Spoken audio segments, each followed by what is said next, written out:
Are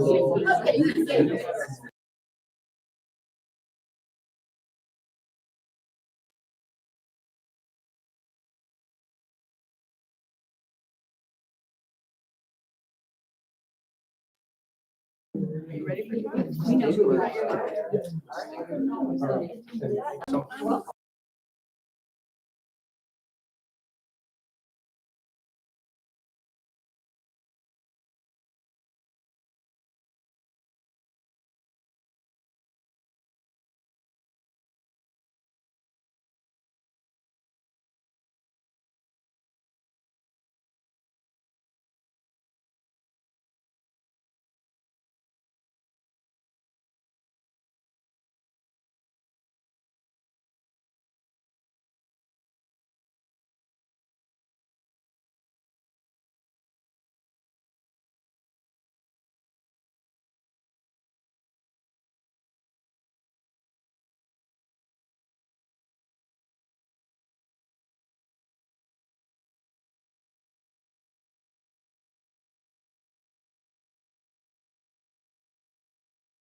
Something different tonight.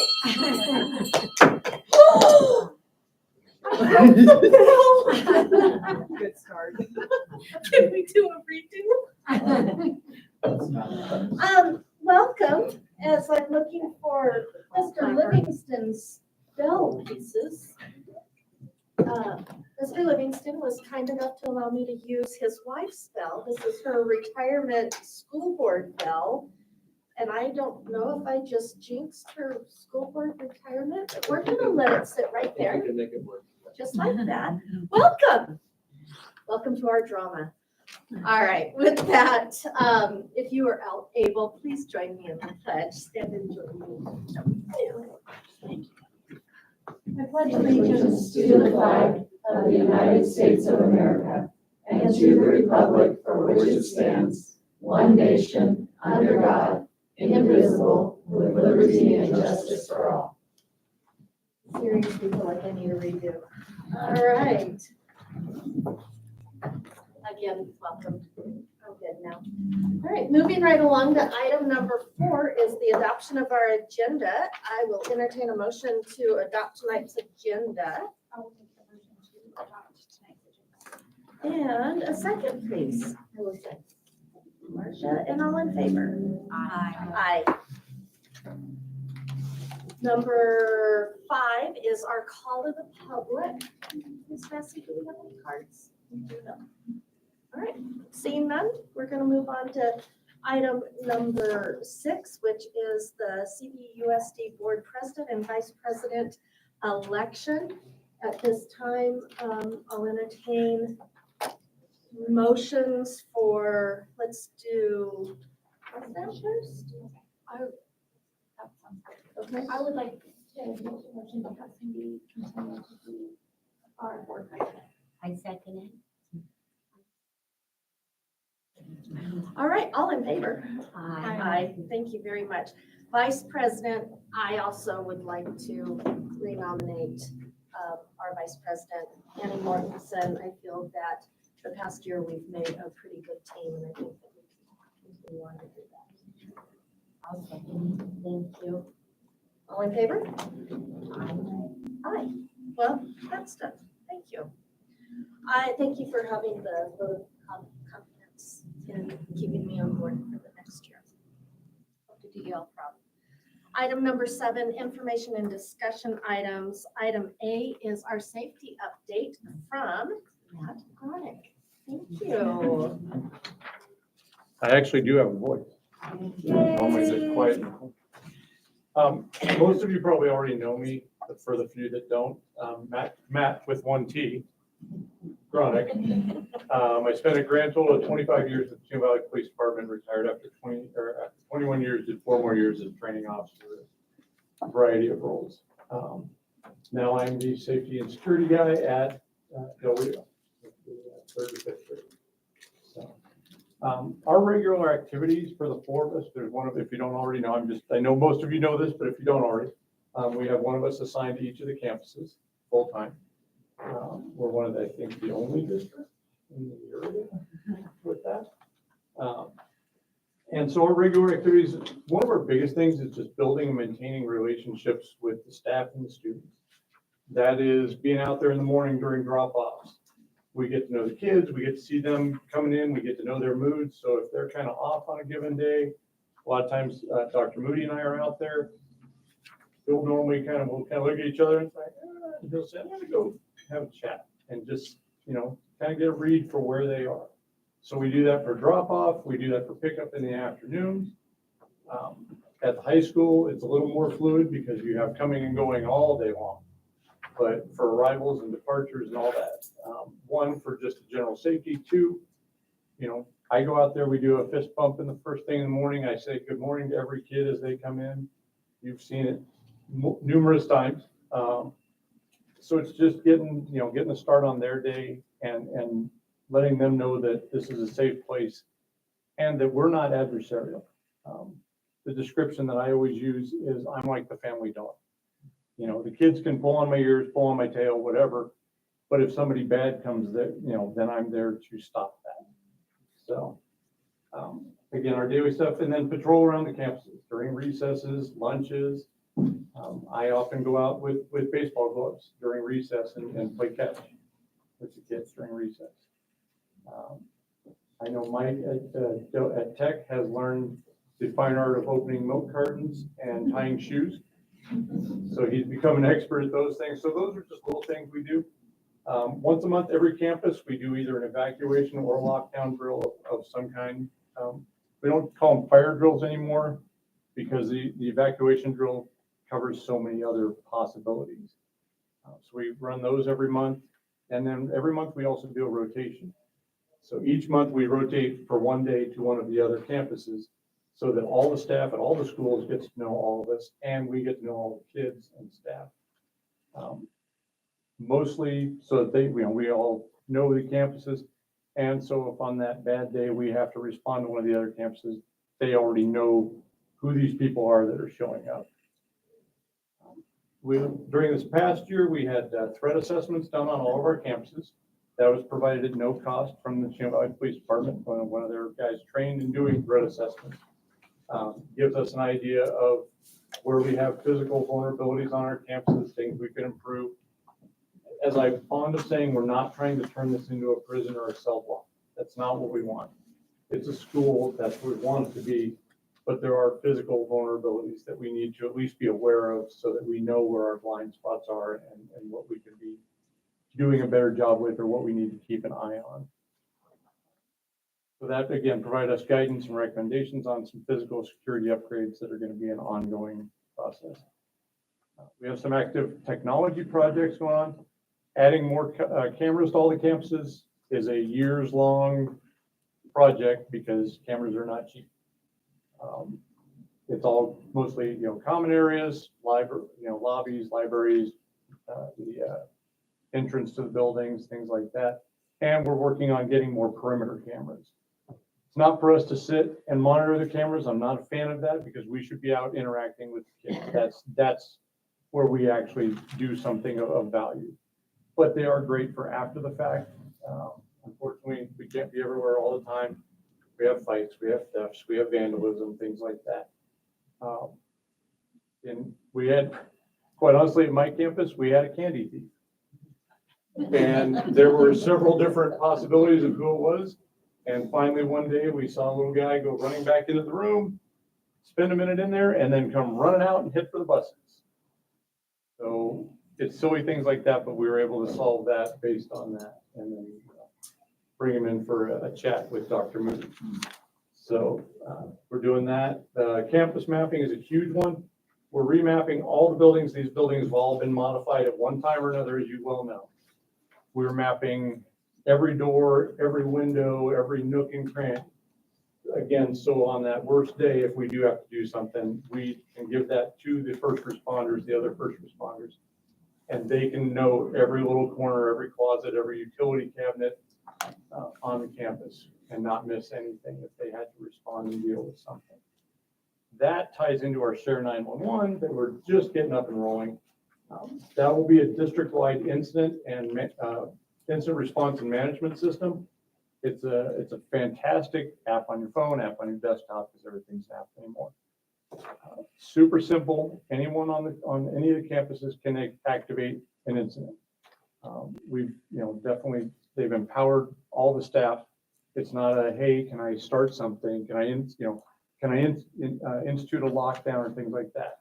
So all the staff will have the ability to just pull that app up and call a lockdown, or even a medical issue. If they have a kid get hurt and they need to stay with them and they can't get the radio, can't get the phone, as long as they have the wired phone, as long as they have their cell phone with them, they can actually start an emergency response, put in that it's medical, and get a hold of someone.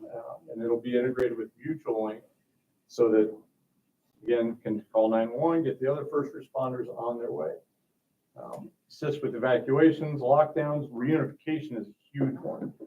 Every night, our student system will update all the kids in the system so that we know who our all the current kids at all the campuses are. Then when we do an evacuation, currently we're getting on the radio saying, hey, do you have this kid? Well, he was in this special, he was over here, and we're tracking people down. They will actually be able to go in and just mark, okay, I've got this kid. Oh, and this kid's absent today. And we'll be able to account for all of our students. Literally just, I can look at the phone, or Dr. Moody can, and go, hey, we know where every kid is, without having to try and jockey back and forth. We have to do an evacuation for reunifications. It'll feed back into that same thing. One of the other features that I personally, as a safety person, think is awesome is each campus will have a little QR code. So when visitors come in, they can scan that. What that will do is that will put them into a text notification.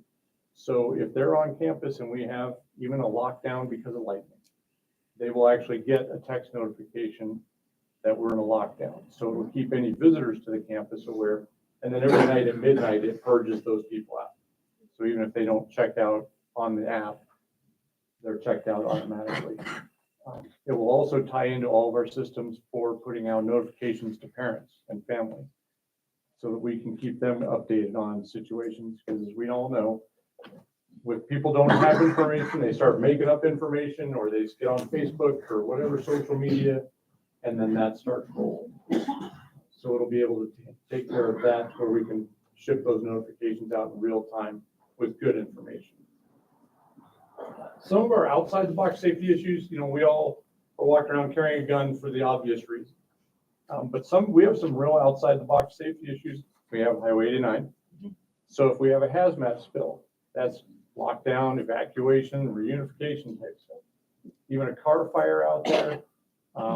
If the officers make a high-risk traffic stop out there and there's guns being pointed all over, things like that are kind of out of the box of what we normally think of, but things that we need to be prepared to deal with. Road 1 West, where we have Del Rio and Heritage, we have a nice gas main that runs down the front of both of those campuses. So not if we're out there digging, but if somebody's out there digging and ruptures that line, again, we're back to possibly an evacuation or a lockdown or some kind of situation. It can even be losing utilities. We don't have heat or we don't have water, and we're probably gonna have to move everybody out.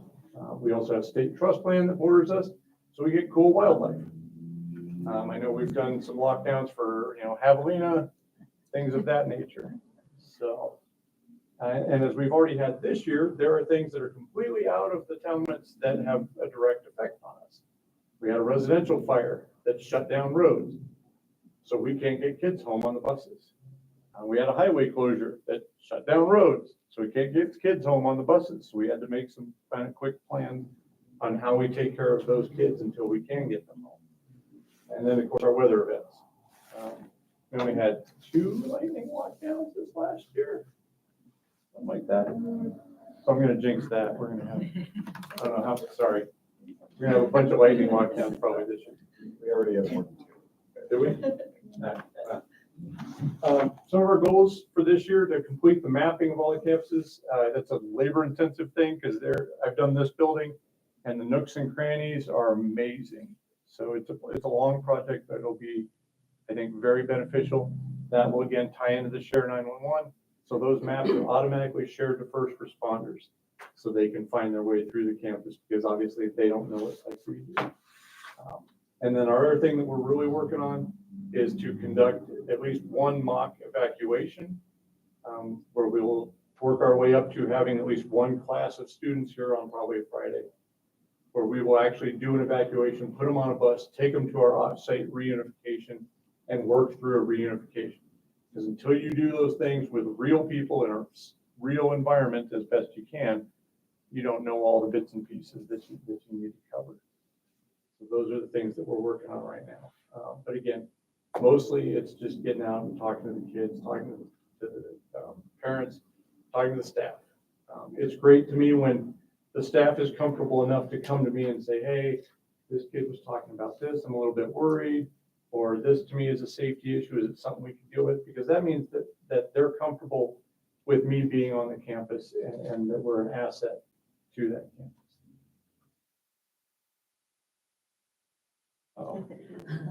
Is the QR code system up and running now? Not yet. We're in the process, so we're in the process of getting all of the students into the system, linking Got it. all the parents, so it's Got like it. this multi-step process. I with thought it was Share really cool. I 911. was actually It like, is. I'm trying to It do is. Oh, And I know you have two more questions, but Matt, tell us how you do the short straw. Why are you the one standing here and not the other three people? Matt's in charge. Yeah. Questions. Truancy, how involved in truancy? That You one's guys interesting. get? So again, if you know the pieces, you don't know the pieces, I'm going to cover it real quick. Two of us are SSOs, school safety officers. Two of us are SROs, school resource officers. The two school resource officers are full-time, basically employees of the Chino Valley Police Department. They're active patrol officers. So they end up doing all the truancy work because they're the ones that can file the reports. It's easier for them to get a hold of juvenile probation. So I don't really do that, which is kind of nice because I just get to have fun with kids.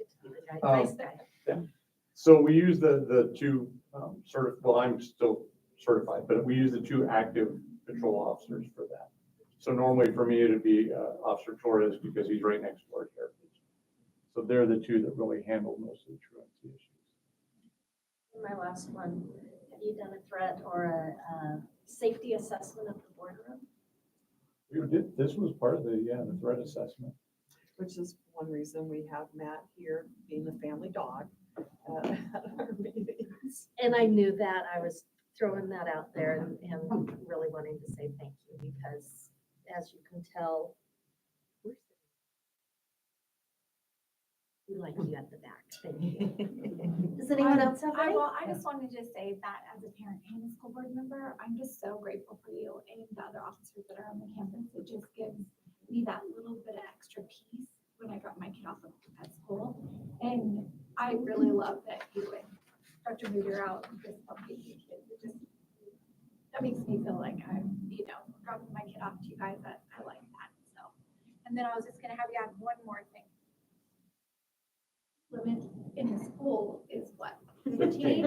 All right, just making sure that everybody knows that it's 15 miles per hour. And I appreciate you taking time to play with the children, that interaction. Oh, absolutely. You know, To me, because that's the some of the most children valuable. have had bad experiences with police officers, like their parents have been taken away or they've been taken out of the home because a police officer came to their home, and just have that interaction with them that, you're there to protect them and to keep them safe, more so than to do anything that, would be harmful to them in their eyes. So I appreciate that. Absolutely. And to me, that's one of the most valuable, if not the most valuable role on a day-to-day basis, is that they don't see us as a threat, that they see us as a protector. I loved your analogy about the family dog. That was just so great. That was a really good one. Well, and that's the thing, I'm not there to be a bad guy, Yeah. and I did that for a long time. So this is really an amazing thing. Thank you guys too, because it really does feel good to know that you're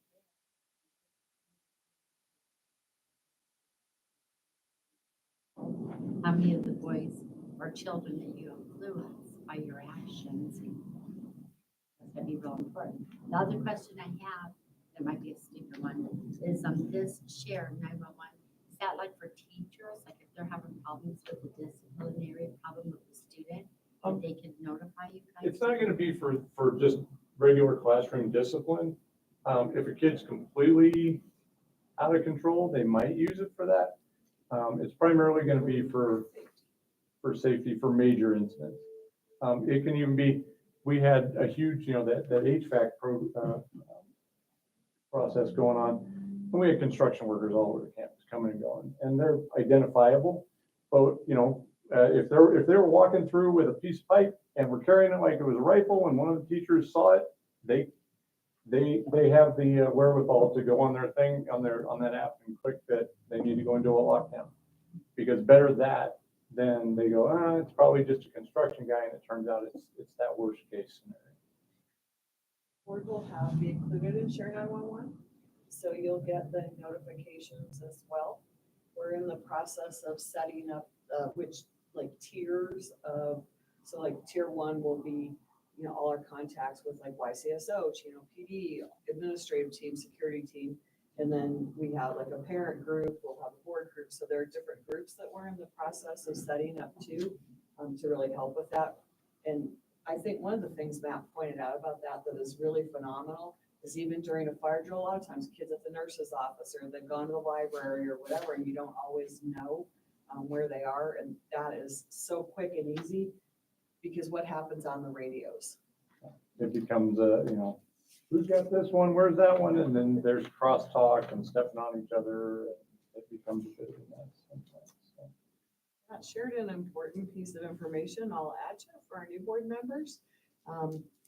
Matt's position is grant funded from the school safety grant. Officer Noden, who is at CVHS, while he is a CVPD employee, we purchase his services during the months of the school year from Chino PD. So he doesn't, he's not called out on regular calls or anything like that because we're buying his services during the school months. He works for Chino PD in the off months. Officer Torres and Officer Noden is uniform and drives a Chino vehicle. So you see that always parked in front of the high school unless he's out, in between campuses or something. Officer Torres, who is at Heritage Middle School, is on loan to us from Chino Valley PD. He's their employee. We don't pay for his services. They just place him at Heritage, and he does get called out on calls. And then at Territorial, we have Mike Colgrove, who's a school safety officer, and we shifted the funding. For many, many years, we had a security position at the high school, and we just shifted that funding to Territorial. And the reason that we don't pay for that position with a grant is because in order to use the grant for a school resource officer or a school safety officer, that officer has to be attached to a police department of some kind. Matt's retired, he has a retired badge number, and or we have active duty officers who have an active duty badge, and safety officer Colgrove is actually retired from court security and the prison system. So that's thanks for the fancier word, I couldn't think of it, from corrections. So that's how all of them are paid for. So in order to help you understand if there's a burden to the district for safety officers or not, or how that works. I do have a question on that. With the grants, do they only give you so many years of the grant? The grant's available for 3 years. Everybody who is affixed to the grant, including administrators who oversee the officers and the person at someone at the district office, in this case it's me, we all have to undergo mandatory annual training. If we fail to do the training, we will lose the grant. As long as we continue to keep the grant in good standing, we have to reapply every 3 years, but you're generally renewed. And we also have a school safety grant. We have 2 types really. Our other type pays for counselors, one at Territorial and one at Heritage Middle School, to really help at the areas where students need the most guidance, learning how to be a good citizen in their school community. So at Territorial, for kids just coming to school, I think, Marcia mentioned kids come to school with trauma, and helping them learn how to be good citizens in the classroom and on their campus is really important at that early age. And we find, again, not surprisingly, that the middle school tends to be where kids need a reminder. So we also use grant funds to pay for those two positions as well. Those are all part of the governor's office from Governor Ducey, governor's initiative for safe schools. Well, thank you very much. All right, item 7B is our superintendent's report. Ms. Daniels.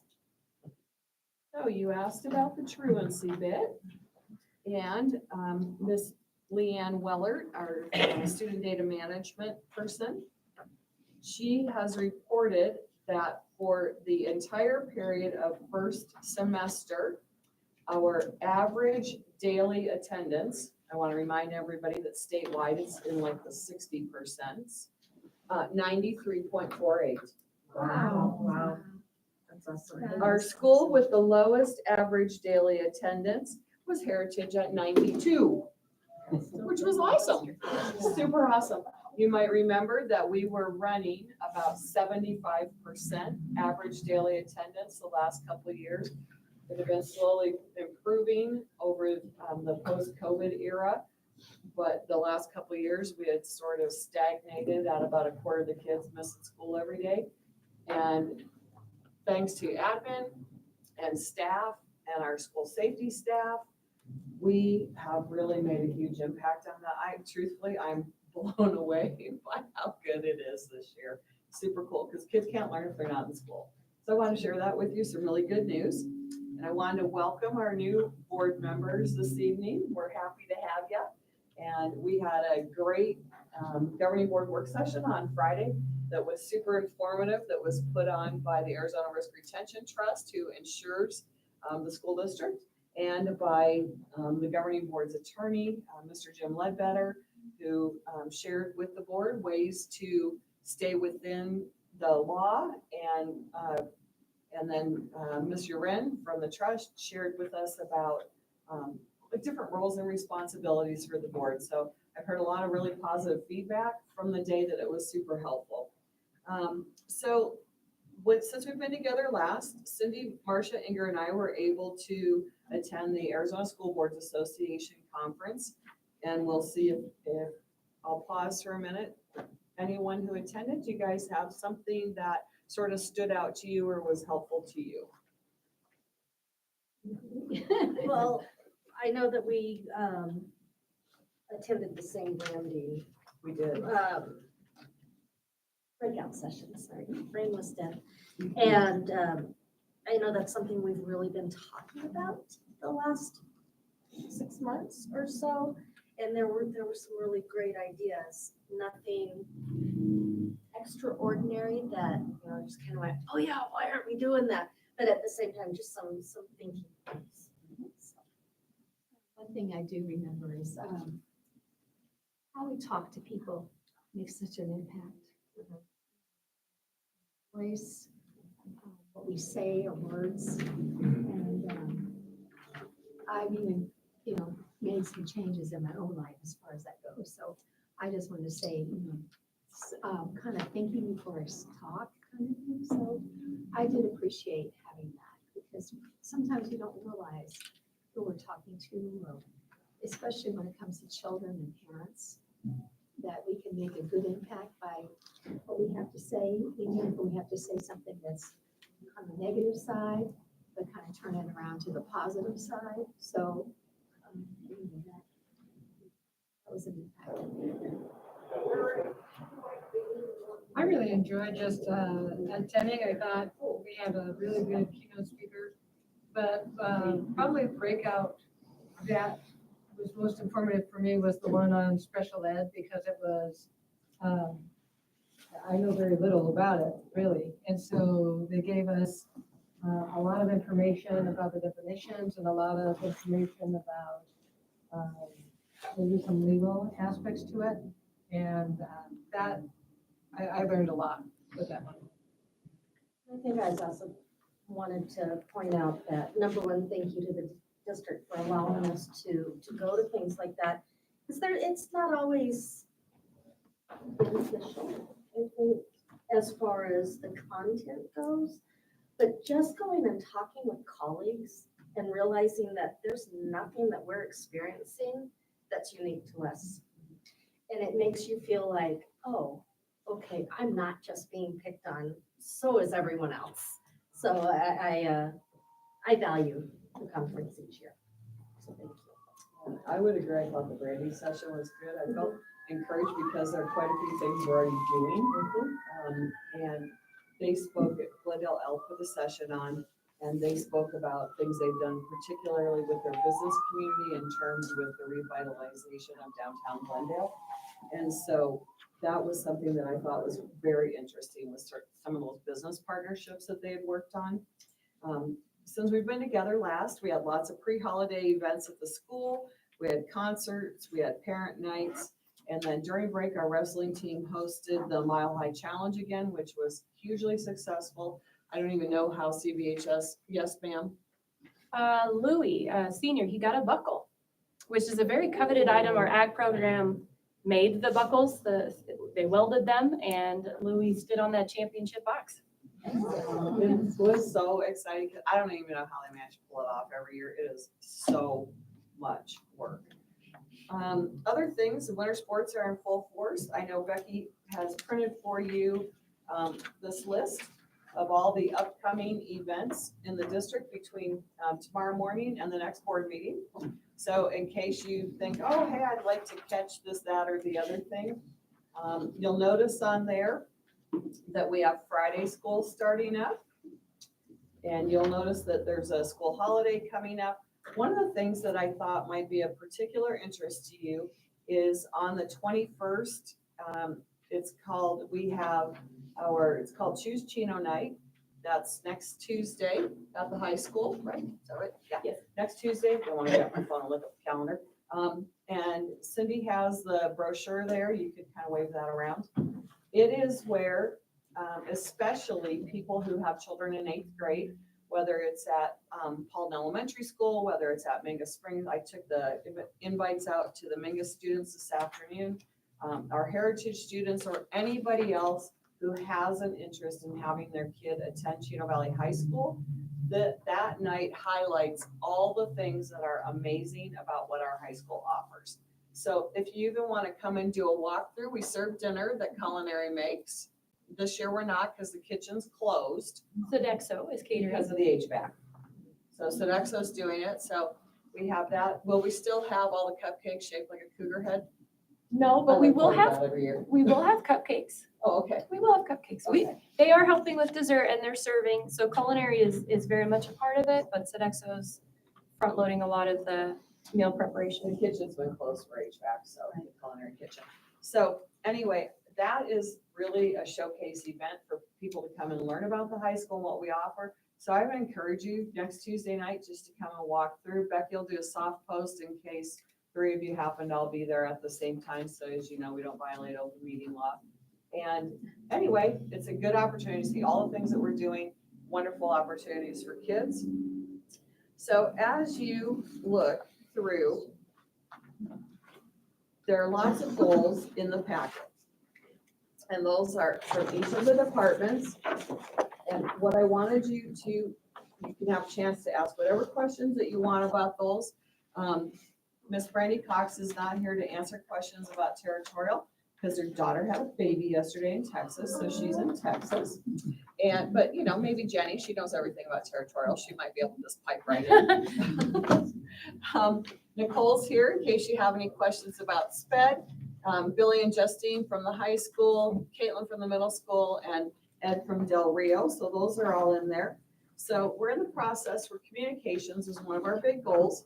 We're in the process of rolling out the new website that's more user-friendly, more modern, and it's mobile-friendly, which our current website is not very mobile-friendly.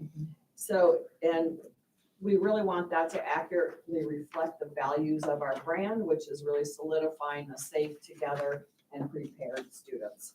So we're in the process, you heard about Share 911, and I want to let you know that Cougar Country Magazine came to an end. I found that out after I submitted a 900-word article, only to learn that they'd already had their last edition, because they didn't tell us. But our articles will be on Signals AZ website. And of course, I have a regular rotation, I think 4 times a year for a contribution to the Courier. But Nancy Hudson, she's a reporter for the Courier. She watches all of our board meetings and usually calls me, or she'll call me tomorrow to ask for clarification about things that we did. So on our financial stability page, you'll see that John used the word deficit, but this is what I'm going to tell you. It doesn't mean we're underwater. It means we've had to adjust our budget down by approximately $700,000 due to lost revenue in our maintenance and operations. John will be talking more tonight about what, about the capital increase that you'll be approving later in the meeting. So I'll let him talk about that. I have been around to every campus and met with the district office staff to talk about where we are with the budget, to share with them what we're doing to make sure that the district stays in a robust and strong financial standing. And then I'm looping back to HMS, I think tomorrow afternoon, tomorrow afternoon, to meet with the classified staff there specifically to talk about budget. So that's coming up.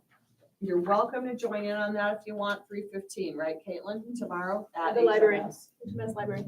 In the library. So I'll be there in the library talking about budget tomorrow afternoon, from about 3:15 to 3:45.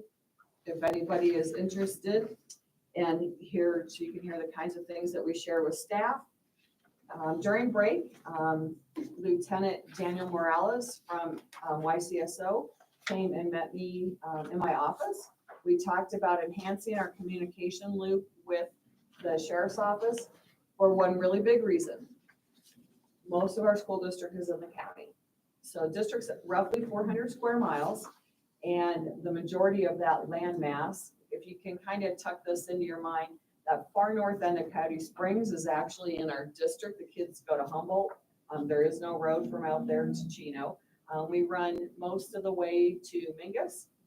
Drake Cement is in our school district boundaries, and we go almost all the way to Williamson Valley Road, north of Outer Loop. South of Outer Loop, we actually include like the Granite Oaks subdivision. So there are places right on Williamson Valley Road that are actually in the district, and the district includes the north runway of the airport. So Deepwell Ranch is not part of the district except one little part of it. So just to kind of put that in your head, that's far from one end to the other. And one thing we learned and Matt talked about was when there were residential fires in Malden, because YCSO was on site, not Chino PD, we did not have the accurate information we needed for releasing buses. So one of the things that YCSO is doing, they've developed a new punch list with dispatch. So if an emergency is called in, the very first thing that happens is when they type in the address, the county GIS pulls up the address and it says what school district that is in. So one of their things is if it's something that they believe will impact the school district in any way, including transportation, then they'll notify us. We're responding to an incident that we believe will impact operations at your schools. And by the same token, they'll be one of our first loops in Share 911. So they get immediate notification as well, especially in systems where mutual aid will be required. And then because Lieutenant Morales is based in Congress, he is responsible for this side of the county from Wickenburg to Seligman. He has, I think, 4 or 5 sergeants, 50 deputies, something like that, but he's through Chino at least once a day. So I invited him whenever he feels like it. He has deputies that live in Chino to just come onto campus, hook up with our security guys, walk the campuses so they get to know what our campuses are like too, and have that familiarity. If we had a day that Matt would call a very bad day, if we had a very bad day, then Chino PD will be tied up with the response, and YCSO will take over a lot of our processes and systems like reunification. We've met several times with county EMS, emergency management system, their department, to go over that as well. So that was one of the big things that was a hiccup in our communication loop, was having the right contact with YCSO. Chino PD is easy, YCSO is a little trickier. So other things that you see, HR has some goals for hiring for the 26 school year in there, and Heidi can answer questions about that. And just so you guys know, those of you who are new, about the normal sequence of events, the administrative and director team has already been reviewing our staffing needs for next year. You'll see some staffing recommendations and positioning eliminations on tonight's agenda. There will be more of those in February. So we will be recommending positions, because we are down 100 students. We'll be recommending some position elimination. Those typically do not involve reduction in staff. We normally handle that through attrition. When somebody leaves the district, then we just leave the position empty. So in February, all of those will be coming to you. The district leadership team is meeting tomorrow to talk more about that. We're in the process of budgeting for next year. John is bringing us 3 budget scenarios in the morning: a zero growth budget, a 4% student decline, which is about what we've averaged since ESAs were made available to everybody, and then a 10% reduction in students, which we're hoping that hasn't been the case, and we're hoping that won't be the case. But we'll be budgeting for the 4% reduction. That's our goal.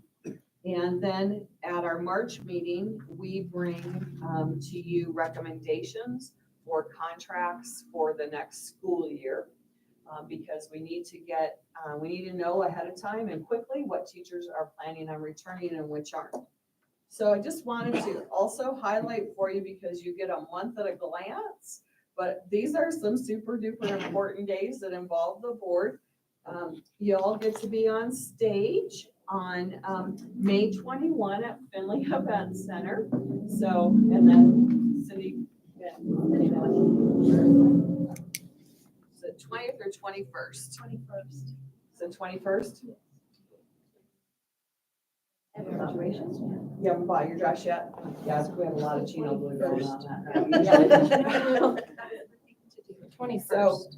But you do assist in handing out the diploma covers and all that kind of stuff. So that's an event for you. 21st.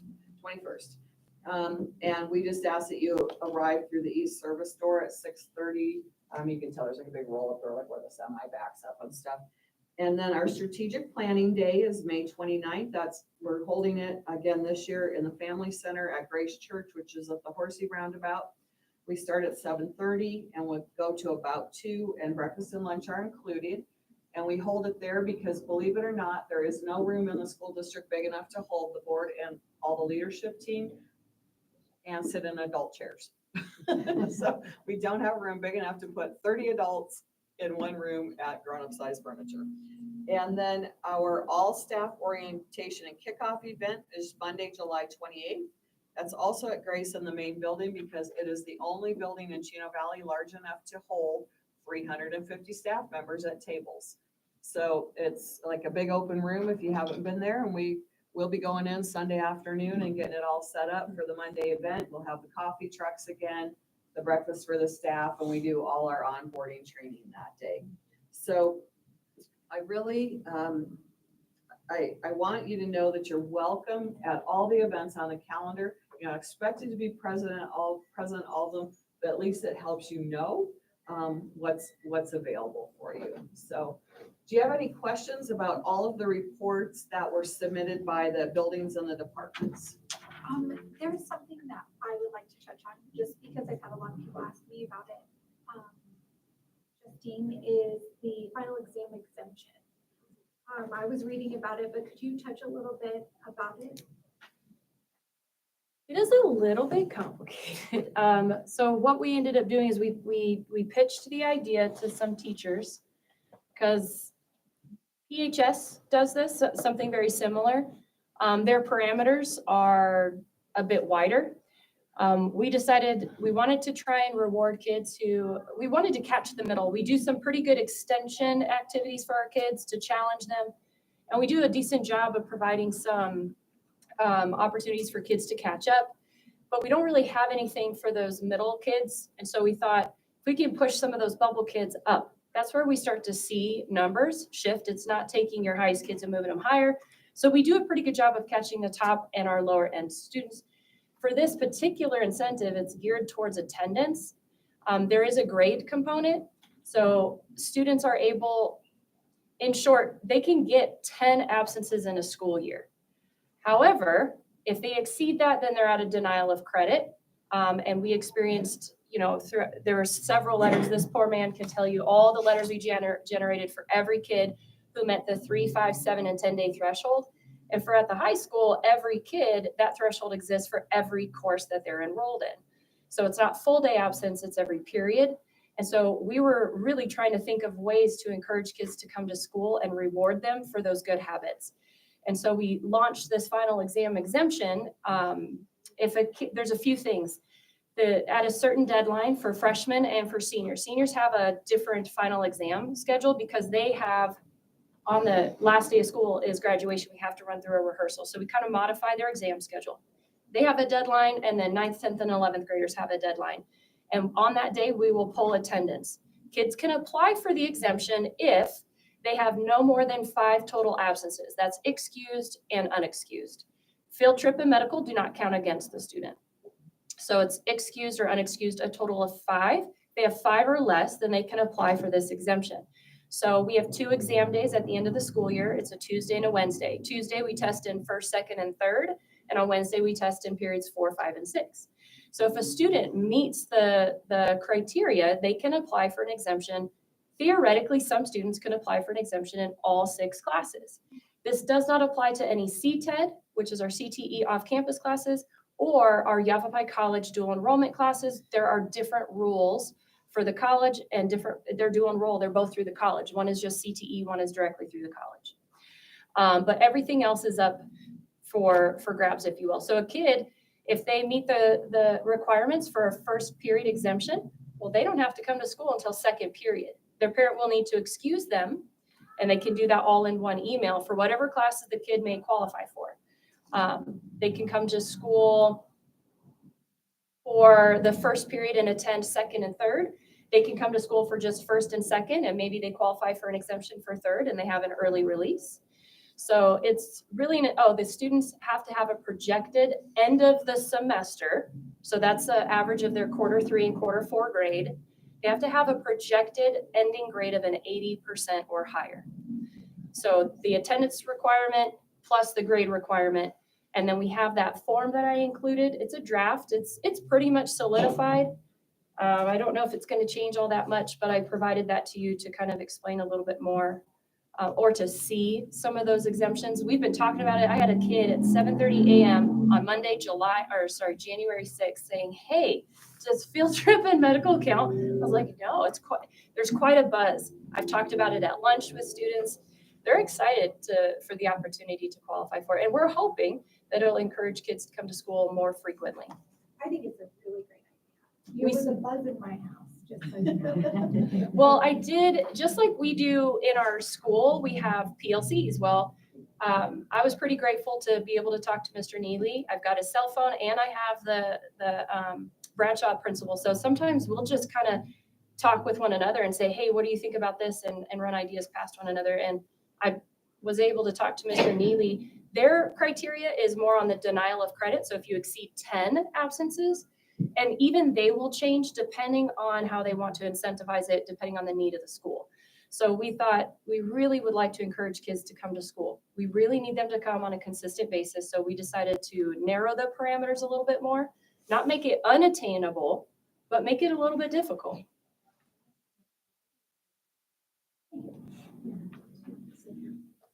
Anything else? Okay. Anything else, Ms. Daniels, on your report? All right, then moving right along, let me make sure I am not. I believe item 7C is Mr. Livingston. Financial report, Madam President, members of the board, administration, staff, ladies and gentlemen. I've got a couple of frogs in my throat, but I'm going to try to keep them off balance so they don't overtake my vocal cords here. So a couple Couple summary statements about the month ended December 31st, 2014. Our budgets for the last 4 years have been strengthened in a way by federal relief funds. Those expired and are now down to zero that we're able to spend September 30th of 2024. So it's been, gosh, 3.5 months ago that the last COVID dollar was spent in our school district. I know there's a number of districts, even in this state, that still have significant unspent balances, weren't able to get approvals. Those were quite difficult to spend in some cases. I remember back in about May of 2022, I had not only a Canyon State bus sales representative, Frank Delaney, call me, but I had business managers from 2 other school districts call me and say, how did you, Chino Valley District, qualify with federal funds, COVID, to buy a school bus? And our grant writer at the time and federal programs director, Cindy, had found a way through social distancing, and I got calls back, and these 2 other districts didn't have the ability to do that. So thank you for bringing those buses. I think you overall got 2 vehicles, a bigger bus and a smaller bus, so thank you very much. So those were a ride, but the ride is over. And as a result, we've been able to push money sometimes from our operating fund into our capital fund and keep it there, because we knew at some point there'd be people that would be needing these COVID funds come back to operating fund and would need some money back from capital. So at this point, the end of the day, December 31st, our operating budget, 18.7 million. Our expenses year to date in our operating budget, that's salary and benefits for most staff. And that's things like, health insurance follows that. We pay about 300,000 every year for our property insurance, fuel, all of our operating costs, utilities. That's our operating budget, 18.7 million, spent 9.5. Capital fund, budget 1.1 million, expenditures 303,000. Just to put it in perspective, a couple years ago, we spent over 2 million in capital, over 700,000, I think, in curriculum. We were, I don't know how many decades behind on curriculum, but as soon as Superintendent Daniels found out, it became a goal, it became a reality, and they're on our capital expenditures. So we've been able to push some M&O generated dollars into our capital budget. Tonight, we're hopefully going to shift some of those back to M&O for salary support. But in the meantime, if the district can keep its capital expenditures under that million on a budget of 5 million, that'll really help the district, because then we can transfer and keep some of those dollars over in our operating. Other states don't operate this way. They don't allow funds to go between different categories. But because our state is so low in funding, they say, if you can make it work, make it work. So it kind of gives us an option. Any questions on our year-to-date activity in those 2 funds? That's our kind of a big picture. Couple funds. So we use about half of our funding, well, through half the year too, so. Yeah. More to follow. I'm going to follow up on that in another. So if we take a look at, we've got a page in our financial report, and it's all dark. All the numbers are vertical, and it's called cash fund balances. And I see Martin's right on it. Cash fund balances, has the present promises on it. Cash fund balances. These are kind of difficult funds to manage. Those that are called cash fund balances. And it's before your big legal pages. It's right where my report starts, before the big legal pages, and it's really bold and nice big 14 font letters and numbers. And those are they're kind of like a private sector operation, almost like a McDonald's, where if you're going to buy promotional materials at a McDonald's, or you're going to give your staff some supplies, or you're going to give them a uniform allowance, you need cash to do that. These funds you need cash to do that funds. Whereas our 18.7 million from the state, if for some reason our October property tax bills and our November property tax revenue postings, if for some reason there's a huge delinquency, and if you pay property tax in Arizona, unless it changed like 2 seconds ago, you can pay part of it in the fall and part of it by the end of March, I believe it is.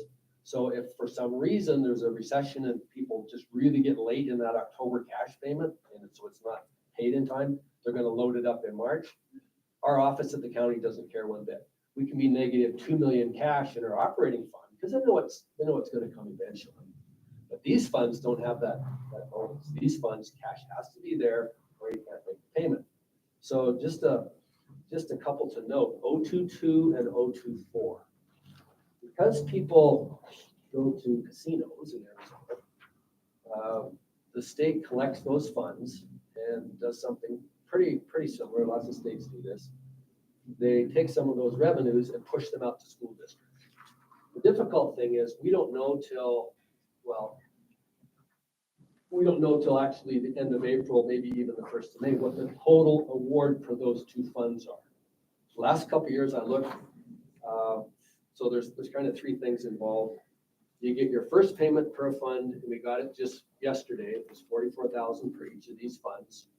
So that $44,000 for each of these funds, you could say is kind of an indicator about the strength of the gambling economy. So our share of the casino revenues has been this time of year, $56,000 per fund in November, December, and then another $56,000 in May for a grand total of $112,000 for Fund 022 and a grand total of $112,000 for 024, $224,000. Well, thank you, gamblers. This year, we got $44,000 for 022, payment one, and $44,000 for 024, payment one. So if the past is an indicator of the future, I'm going to say that it's probably going to be less than $50,000 again when we get the second payout in May. Even if it is $50,000, that's 50 and 44 is 94,000 per fund, times 2 is 188,000, is significantly less than the 224 that we got high tide back in 2019, 2020. So those are funds that we watch. So that's not really good news. Is it $500,000? Well, no, but it's part of a trend that since COVID funds have dried up, that we have to really be careful. What we do with these is we pay our teachers class size reduction. If you've got 100 students and you've got 5 teachers and then 6 more students come along, so you've got 106 fifth graders, you want to lower the class size to 17, you use that 6th teacher, they pick up 17, the others 5 do. We use it partly for that, we want to reduce the class size, and we use it also for teacher improvement. I think there's 3 instructional coaches that go around, and we can use some of these, well, we can use all of these funds for those 2 purposes. So then we just move those expenses from our operating fund over to these funds. But I don't dare move anything in there. So if you take a look at that page, you see that 022 and 024 began the year, and I can bring in the last year, the year ended June 30th of 2024. I can bring in the cash in those funds, and believe me, it was 0, because once I moved the expense in there to follow the cash, the fund balance goes to 0. We've added, before I got this posted, I got this report done for you before I posted the revenues Saturday morning.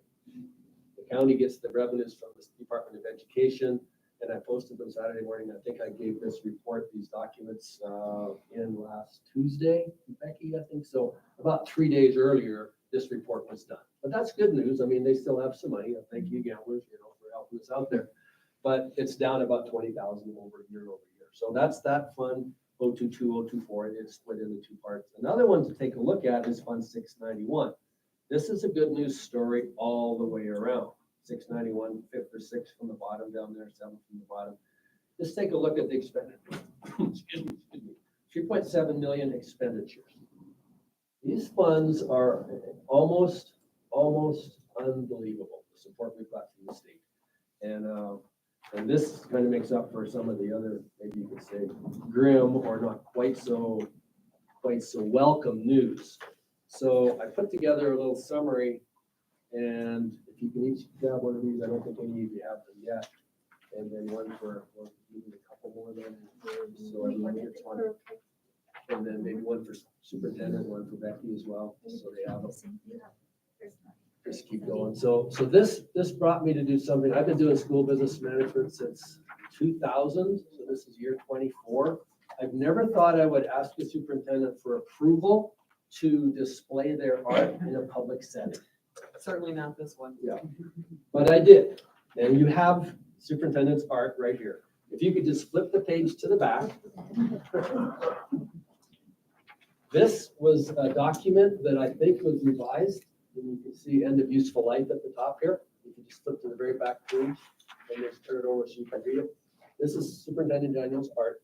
This, I think, is probably the 28th hour of doing this document. Then go to the one in front of it, and it's got little dots and a little index there. Go to the one in front of it. I think you might have had a little help with our maintenance director and maybe Justine from the high school to put this one together. Both of these documents, I'm gonna say, combined person hours probably took over 30 hours. These were presented to our school facilities board. This is all 691 fund related. And they were trying to reject and modify and deny that they had been submitted these things way back in August when I met with Superintendent Daniels back in about October, and they denied even having some of these things. This was touch and go for about 4 months. But because our high school principal and because our maintenance director, Chris, and because Superintendent Daniels put in the time to do these documentos and to submit them, Friday, December 13th, something happened. So go back to the second page, please. Just look at the little memo there, December 13th, 2024 School Facilities Board. Don't go to the front, just go back one. You're starting at the back and go to the front. Read the agenda item. We were on the, not just a quiet piece of the agenda, but us and about 9 other schools were on the agenda for some funding based on these pictures. Does anyone know what these pictures were that you looked at? That's what was being highlighted here. I was in high school. High school, any in particular? Well, I saw, the end of building, end of life buildings on here, maybe Yeah. like, Yeah, end of life those buildings. that are gonna collapse. Yeah, exactly it. End of useful life buildings. Yeah. Exactly right. All this work went into, we've got classrooms 14 through 21 over here, plus classroom 13, what we call the art building. All those buildings now have been officially retired by the state. Retired. Now, it may be a year and a half, it may be 23 months, we don't know. But at some point, just go down the agenda item there. Recommended action, board approval of recommendation to approve 9 through 12 class space for Chino Valley High School District, 9,200 feet with a budget of $3.8 million. So that's what was on the agenda. I was there personally for this meeting. December 13th was a Friday, 9 o'clock meeting. And they went through it. We presented a little bit more data. They had everything they needed. And you flip to the next page, which is again the back of page 3, you can see what they did. Motion and voting. Mirrors it in my office, put a little asterisk there. They voted unanimously to give us $3.8 million to replace these buildings. Oh, wow, that's so great. So thank you for your art and your never ending. And it was just amazing how many times different people would go through our classrooms and tour them and say, the superintendent reported in the high school science lab number 2, there were 19 formaldehyde bleachers or beakers. We only found 13 when we sent our crew in. They sent a crew that they paid hundreds of thousands of dollars called, what is the word for true? Verity. They got some consultants called Verity, and they double checked and remodified every school district's space to see if we had enough adequate space. And then they rejected and fought with us for about 4 months. And finally, we got enough support with these documentos here, thank you again, that it was undeniable that we needed this square footage. They couldn't just come in and be a good neighbor and wipe it out and leave it there. So that's what it took. And then at this meeting, the board had the data. I was there to present if I needed to, didn't need to say much. But these buildings, hopefully in 2 years, will be down and a new one will be there. So they're gonna completely take down the building and then rebuild. That's the goal. So That's the goal. funny thing about this is my daughter, who is in high school, told me the other day, did you hear that they're gonna tear down a lot of the buildings at the high school and we're gonna get a bunch of new buildings? And I was like, no, I didn't, but I think you have false information because I would know. Well, we can't give it to you any quicker. Now, if you had two meetings a month. Yeah, well, that's okay, I'm good with one, I'll find Okay. it out. Sure. Okay. But But I that's, just think, obviously, the buzz is going on in the high school. so it's a month to the day, December 13th, January 13th, that's about as quick as. Yeah, no, I think this is such fabulous news. I mean, I know that you guys we've been concerned about the roads, about a lot of things, and this is just so great. Congratulations, you guys. Your hard work is paying off and your artwork is Yeah. So John, will this money be enough to tear the buildings down and rebuild? Well, if you do it from one perspective, and you take the 9,200 square feet that's in play, about 8,000 square feet for the buildings to the north, and about 1,200 square feet to the buildings to the south, and you multiply that 9,200 by, what's your number gonna be to get your 4 million? 9,200 times whatever equals 4 million. I did it a while ago. Let's just make sure here. We think that because they're paying for it, I'm just gonna do 4 million divided by 9,200. $430 a square foot. This wasn't our estimate of the job. This was their estimate based on, I don't know, $30, $40 a square foot to remove and, pallet it in there and get it offsite, and then another 100 to put a slab down, and that was their cost. I can tell you that I feel better with their number, because if there is a cost overrun, they can make change orders and increase their award if they need to. The tricky thing is, when they put their hand out to the legislature, and the legislature approved exactly 3.8 million for the Valley District, if it goes over, we hope they don't have to go back at the next legislative session to ask for more. But we do know every year they get 300 million to run certain programs. So at this point, it's a really new program. I think there's 2 schools in the state that have been approved before us. I heard about this in April, not the next day, the same day I heard about it, I applied for this. And Do we have a certain time frame when all this has to? They're expecting even, in the meeting, one of the meetings that we were on, they shared with us that technically school facilities board exists to build things, not destroy things. And so they're expecting that in this legislative session, they'll either ask for an additional appropriation for demolition, because demolition doesn't fall under their purview. And they just approve space to be down permanently and taken off our square footage for insurance purposes and all those kinds of things. So because we're the first demolition project, they weren't completely certain how they were going to approach it, but the funding is there. And it was, I think some of the things that really mattered is that a unique member of the school facilities board has been to our campus several times, and really, as a retired civil engineer, really took that hard look for himself at the buildings. So he was a good advocate for the district. Also, the buildings were constructed originally to be sheds. So the 8-plex of classrooms was originally constructed to house animal feed, equipment for our fish hatchery that we had at the time.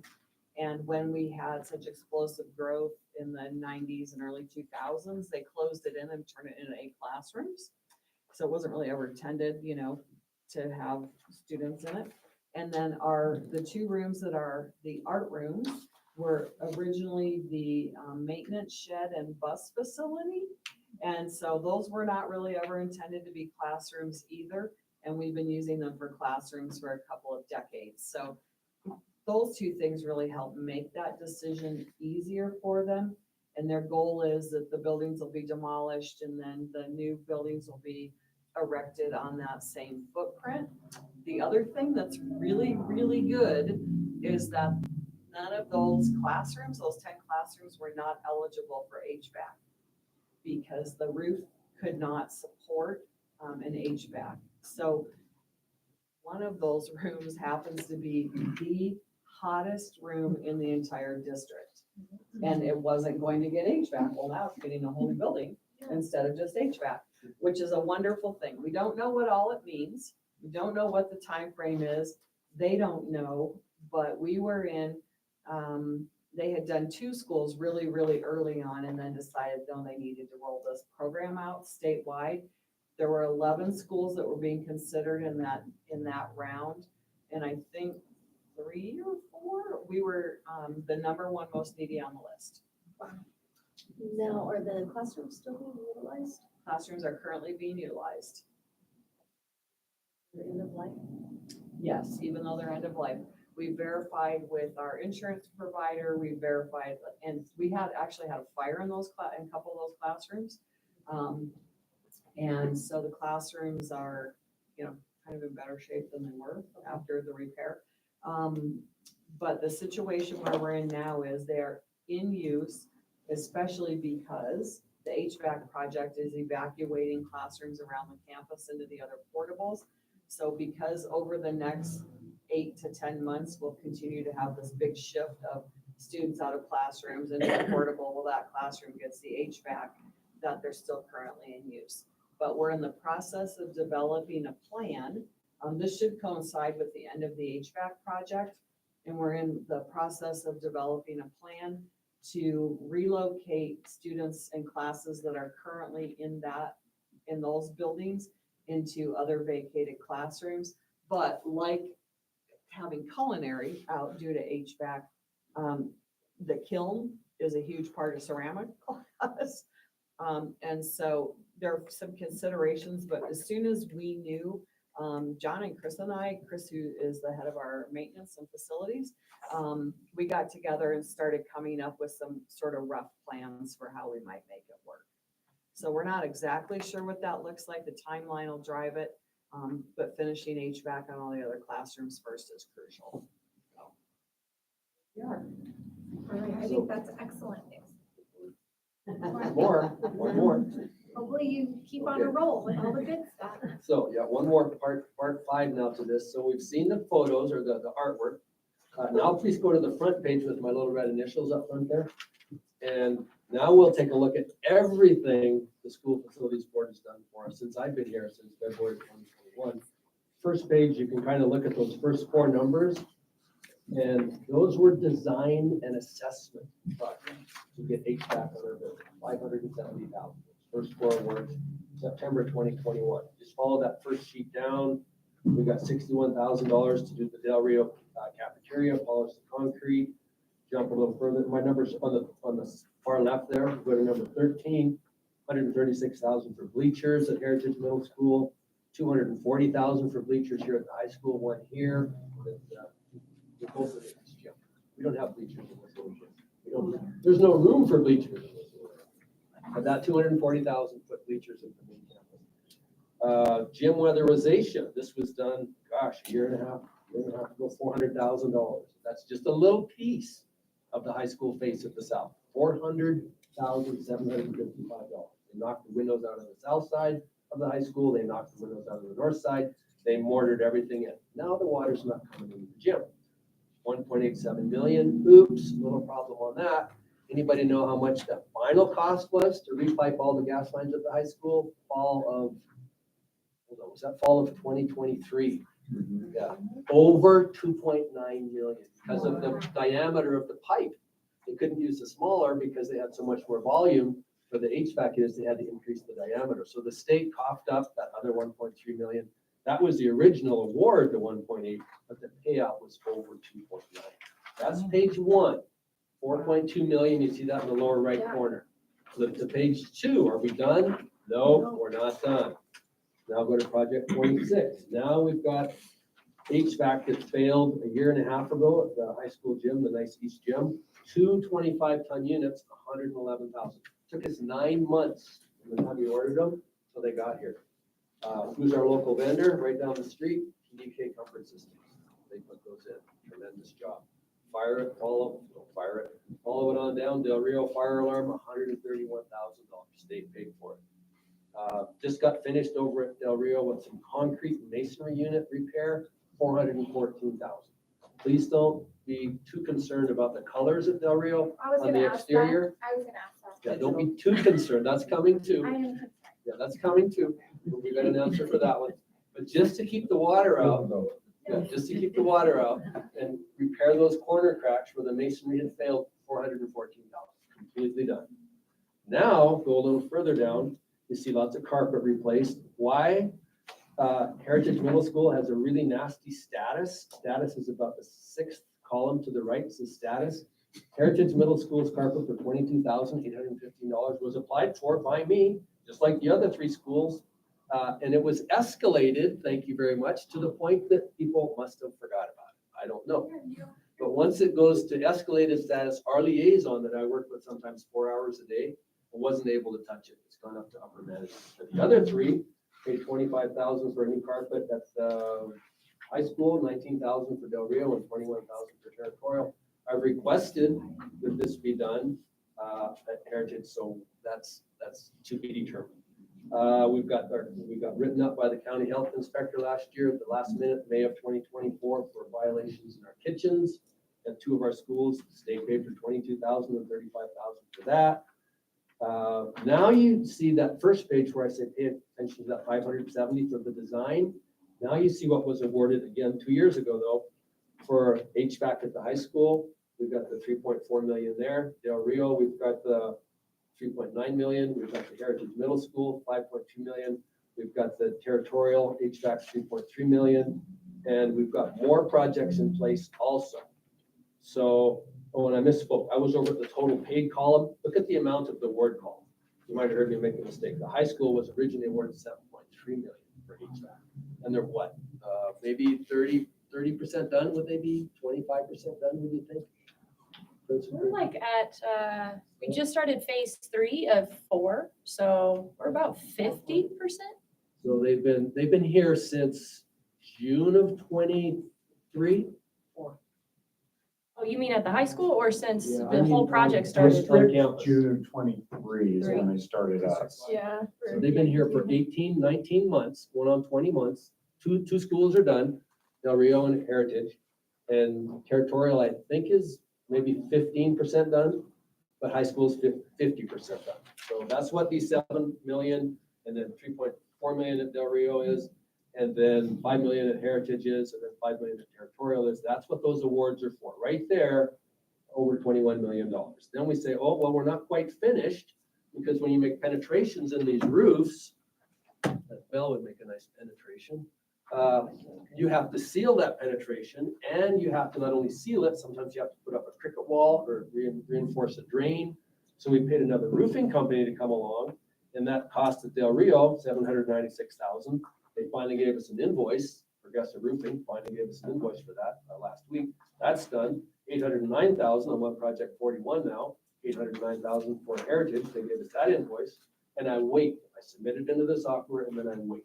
Sometimes it's a month, sometimes it's 2 months, then the state pays. So those are done, completely ready to be paid. Territorial, you see another $838,000 just to seal the roofs and the penetrations. But there's some really good news too. If you come around and go outside this building and walk to the high school in the daylight, and you look up on the roof of this building, you see a little build-up cricket wall over by the east side of the gym. There's a layer, almost 1/8 of an inch thick. It's like a 1/8 of an inch, almost like a blanket. It's called elastomera.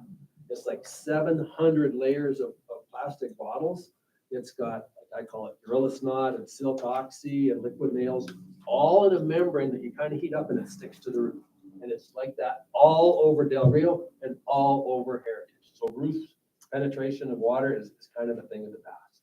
At one time, before it was done, quite a few roof penetrations. But if you had any of these last few rains, Dr. Moody, any water coming in or Galen? What is rain? Yeah. What is this rain? We had a little bit, but they fixed it. Yeah, we had a few that came out. So I think the problems with the rain after they put that elastomer coating on was more for the HVAC that wasn't completely sealed, I would think. I would hope it's not the actual membrane that's leaking, I would hope. So, okay, because it's pretty thick. You can see it right up here. It's pretty nice. Then you come down a little further and you say, well, now wouldn't that be okay? 27 million awarded on the fifth column over, 16.7 million paid, and that's just page 2. Then you go back and add page 1 awarded, the other 4.2 million, so 31 million awarded, and that's 60 million paid. So you say, well, are we done? Well, you're not done. So now we do have page 3 here, and this has another 17.9 million. Take a look at that. So page 3, Del Rio, when it was done, had this big question mark hanging over the whole south end of building 1001. I think there's 14 classrooms there, maybe 15, maybe 16. They go east and they go west, all the way to the old SPED office. That whole building isn't done, no AC.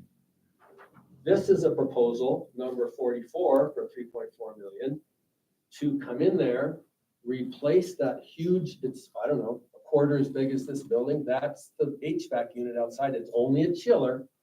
Replace that old failed one. It's kind of still working a little bit, but the gas lines, I guess, the fluid lines have rotted. to a degree. That's providing cool air in the hot summer months to that whole building. That's gonna be replaced with 20 rooftop units. Once it's done, now it's in progress. You see that seventh from the far right there, back up to approved, it's in progress. It's sitting there in escalated status. We don't like escalated status, especially Caitlin, because her dang carpet was escalated beyond anybody's memory or reach, but that's its status. The high school had another 355,000 allocated to do some roof penetrations and new lighting ballasts. It's actually approved as of a couple weeks ago, that 355,000. Then you see the 3,877,460 that the state approved for the classroom art, number 46, art in the other 8 classrooms, there's 3.8 million. Now we have an architect and we have a design team and we have a contractor, and they've been here and they met and they walked our places last week, and our liaison from the school facilities board is well aware. Now we have people lining up to do weatherization studies for us for 3 more schools, Heritage, Territorial, and the high school. We've already got a $28,000 design study for weatherization out at the Del Rio School way back in 2021. That's done. So I'm estimating about 60,000 each per study by an architect. Then if you go 50 to 53, about 2.5 million to come in and do exactly what was done at the south and north end of the high schools for 400,000 to do the whole buildings everywhere else. Now that may not be quite as thick as what they put on at the high school. We don't have the design studies done yet, except for Del Rio, but we did have the architect who made that design study meet with a company here last week, and the company walked the building. They're going to be presenting a proposal, and then that will be presented for funding as well. We imagine between 2 and 3 million per school. High school, look out, we're budgeting maybe 5. So these are all estimates, but the award estimate's another 18 million, 17.9. So if we can do that, it would just be, well, it's a seal. They would go every 16 feet, take out all the caulking that's failed, all the masonry control unit, re-caulk it all, then put the sealing adhesive on the outside, and then put that pretty well on every vertical surface. So It would involve replacement of all those single pane windows in the red brick buildings at the high school. So how many years would this last? no comment. But I just want to say, John's had 53 projects in the works over the last 4 years, 3.5 years, really. That's unheard of. It This is, money allocation is. by the time we're done, it will probably be well over 50 million. That's awesome. That is kudos to John Yeah. and to Chris Sheriff for their diligence in sticking with it with School Facilities Board, working hard to build that relationship with our liaison. We need it. For sure. Yeah. we do. I have one response to the timeline on all these weatherizations. When we put these, there's not applications yet. There's information going back and forth. Once we get our bid proposal in from our roofing company that would do the first one, which would be Del Rio, because the studies are already done there, that would probably qualify us for June or July of 25 funding. They only do weatherization funding twice a year. So if it's funded, then we'll get the applications in as soon as these guys write the studies, and then the proposals come in from the construction companies. But I would say nothing's going to happen on these probably till at least September of 25. And then probably at least a year and a half, so spring of 27, the whole 26 year gone. But I don't know how fast these weatherizations can go. I know it took them about 3 weeks to do the high school. I think it's all. Windows were gone on the north side, windows were gone on the south side. They had 15, 20 guys there. So they might, once they get the award, they might knock Del Rio out in a month. I don't know. But the funding only happens once a year, usually at the beginning, maybe again mid-year. We missed the funding at all for the 25 year, but we're right in line for the funding at the 26 year. So I would say spring of 27. So, I'm asking how long all these repairs will last for. I mean, Well, it's like a roof. They'll call it a 20-year roof. Dr. Moody, what's been your experience with a 20-year roof warranty? Well, our 20-year roof is already leaking, so. Not a lot. Guarantee how long it's gonna last. I just thought. Yeah, what they asked is last week, when we were talking, they were talking with the district, because they always want us to tell them that we've done our due diligence to maintain these. And the architect and the engineer, the construction company came to our defense, so to speak, with the school facilities board last week and said, they've never had $800,000 in one place to seal this building. There are chemicals you can put on, sealant, and you can seal block to a degree. But they just said this district has never had the funds to do that. And we just, I hate to stand on my hands and say, you're right, we never had $800,000 in one place that we never needed to just throw $800,000 on the walls of Del Rio School, but we haven't. So we haven't done a thing to repair or replace once you start going between masonry block and digging up caulking and the blocks collapse, now you've got a bigger problem. So you better not do it unless you've got a general contractor standing by.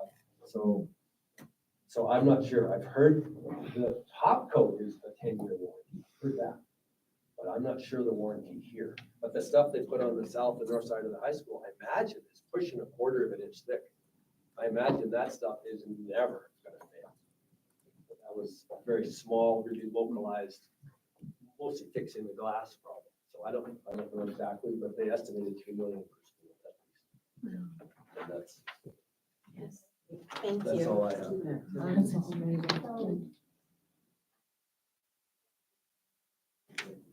Rio, that was when you first started then. Any kind of update That's on the that? weatherization is actually hanging. And then we like to say there's more to it, like maybe some door foundations and maybe double pane windows. And I think the double pane window one is one I actually forgot. The double pane window is one for 4 other classrooms here, the red brick ones and then the bulkhead one at the high school.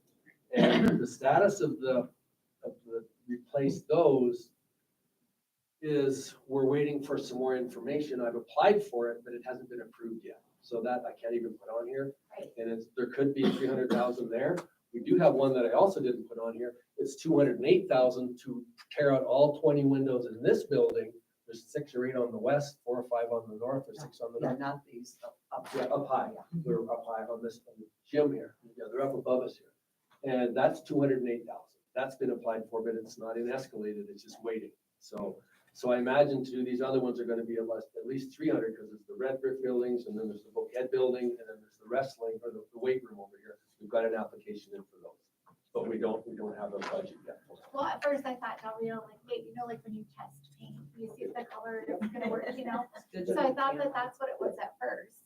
Ed calls it It's camo. digital camo. And Yeah, then now I'm like, it's- okay, it's then digital we camo. should know what color we want by now. And so I just did it. So weatherization is a fancy word for a paint job. Okay. That's the state's word for a paint job. So the only thing I can add is that if you do take a look at the south side of the high school, the stuff they put on there is probably pushing 1/4 of an inch. So it is what I call like hair gel, Gorilla Snot, that my boys used to use, and silk oxy and liquid nails and Loctite all in one, and it's never coming off, almost like a polymer. So I hope they do that everywhere, but I don't know if they're able to for a typical block seal. I just don't. But that's all I have. Well, Mr. Livingston, after all of that great information, we still have our student activity fund report. Well, Ed's on my mind tonight. Del Rio is just right there. So one thing to say about Del Rio, they did a fundraiser and they brought in more than $10 a student in the fundraiser. And in their student activity. So now you say, well, did they win the prize for the most money brought in for a revenue for this month? And they did until you turn the page in the high school Mile High Wrestling as a group brought in more, but per student brought in less. How's that? Because it was just a few wrestlers and that was mostly money from other places anyway, paying entry fees to the Mile High Wrestling. So student activity is money that's very, what is it, 158,000 in there, and it's very tightly monitored and kept out of our books. It's got in a separate account, $158,000 is secure. And I think if we had any problems with it, principals would be after me because my office helps secure that and write checks against it. But it's for students, so it's raised by students. Any questions? No, thank you so much. We really appreciate you, just so you know. Thank you. All right, moving along to item 8, our consent agenda. Our consent agenda tonight includes items A through I. I entertain a motion to approve tonight's consent agenda. I will make a motion to approve tonight's consent agenda. I'll second. All in favor? Aye. Moving on to personnel. Item 9A is, I'm not there, so bear with me. 9A is you, Miss Wolf. What is it? Oh, it's always here. I lost my page. We're looking for I found the it. elimination of permanent substitute Yes. positions. So, due to our decrease in students, over about approximately 100 students, we're looking at way of trimming our waistline and looking at positions that at this point, we can go ahead and through attrition, go ahead and eliminate them. We have 4 permanent substitutes. The high school already took care of their permanent sub. She took a position in the office at the high school. And then we have another one at Heritage who has gone into a para position. And then we have 2 other positions that they will have an opportunity to move into, I think it's Title I para positions. So we're just looking at ways to keep our staff, but also cut our budget down and, trim our waistline a little bit with our reduction of students. Questions or comments? All right, seeing none, I'll entertain a motion to approve, to eliminate the 3, 4. It's 4. There was a typo, sorry. And I'm just reading it. I know. 4 permanent substitute positions in the district. I'll make the motion for the approval to eliminate the 4 permanent substitute positions in the district. And a second. No second. And all in favor? Aye. Second month in a row, we don't have a supplement. Yeah, believe it. So on our personnel report, we have 2 new classified positions, 1 new classified sub, 3 resignations, and 3 retirement notices, 6 classified changes, 4 new coaches, 1 coach resignation, 2 extra duties, and 176 time sheets. That makes up for the second. Doesn't it? Yeah. Any questions regarding the personnel report? Again, this is an action item. Seeing no questions, I will entertain a motion to. I'll make the motion to move to approve the personnel report as presented. And a second. Thank you. All in favor? Aye. Aye. Thank you very much. Item 10A. Let's see, I do not see. Oh, wait. I see Yeah, that it's Ms. Wolf and Mr. Richardson will be presenting this. I'm presenting for Mrs. Bryce, and so Mrs. Bryce isn't here today, and so she is bringing a proposal for a pilot a leadership program at the high school. And this initiative was brought forward by Mr. Richardson. He has worked with this in the past and has witnessed it as a profound difference. It's made it his previous school, and the students complete student community hours. It's not required, but if they want to do community service hours, because they're motivated by teachers, business leaders, and the program itself to make an impact in our community. And this approach fosters integrity and a commitment to services, empowering students to grow into men and women of character who actively contribute to making their community the best it can be. There will be a digital link to the program which will be displayed on our district website for 60 days for public review. And we will have a committee of admin, teachers, local business leaders, and parents to meet over the 60-day review period. There's no cost to the district, as this program was purchased by businesses in the area. And if you have, there's an example of a lesson plan next to that. It's called Aptitudes. And if you have any questions, we'll have Mr. Richardson come forward. I think this is a really good idea. I do too. Now, I think I probably missed it somewhere. Was it listed? I don't know. Will it be available to all students or is it a select number of students? Do you have to apply for the program? No, the overall plan is to have business leaders and teachers team up together and once a month teach the program to all kids. I can remember when we used to require community service hours. And I know there were cheaters, but I thought it was a great thing. I especially about May 1st, got all sorts of kids coming asking if they could do community service hours. I have a question. I really like it. Does this happen through school hours or is this something after? Through school hours, yes, ma'am. Anything leadership related and anything for business people to be involved in our students' lives. I think that's a plus. I agreed. However, if it's during school hours, how will that look? So if a kid is struggling in math and they need to graduate, obviously they're going to continue to focus on math. But this leadership component Is it gonna be in a particular class, like the English classes, the social studies? How is it going to? No, be? we'll do it all at one time because bringing people in and out. We're working with the business community right now to find out what the best time is. Once we get approval, it's going to reach out. Got it. Because bottom line is, if a kid doesn't have character, we can't teach them. So, Mr. Richardson, is it safe to assume that you would run like an assembly schedule that day? Yes, ma'am. And instead of having an assembly in the gym, students would be learning this Got it. lesson instead? Okay. Thank you. I love it. So just as a note, if you vote to approve it, you're authorizing a subcommittee of the board that's subject to open meeting law to review this curriculum for potential adoption. So they're piloting it and you're authorizing that subcommittee to do their work according to the law. Well, with that being said, this is an action item. Unless there's further discussion. I do Yes. have one more question. And it sounds like it's really great.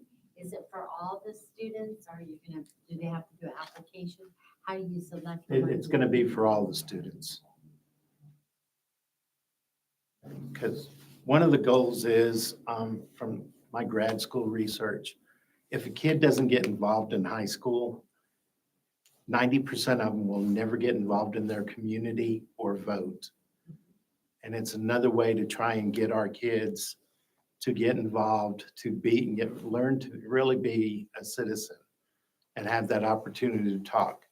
Because the way, we don't want a teacher just to teach it, because according to a teenager, their parents are stupid, we're stupid. But when a business partner comes in and says the same thing, all of a sudden the light bulb goes off.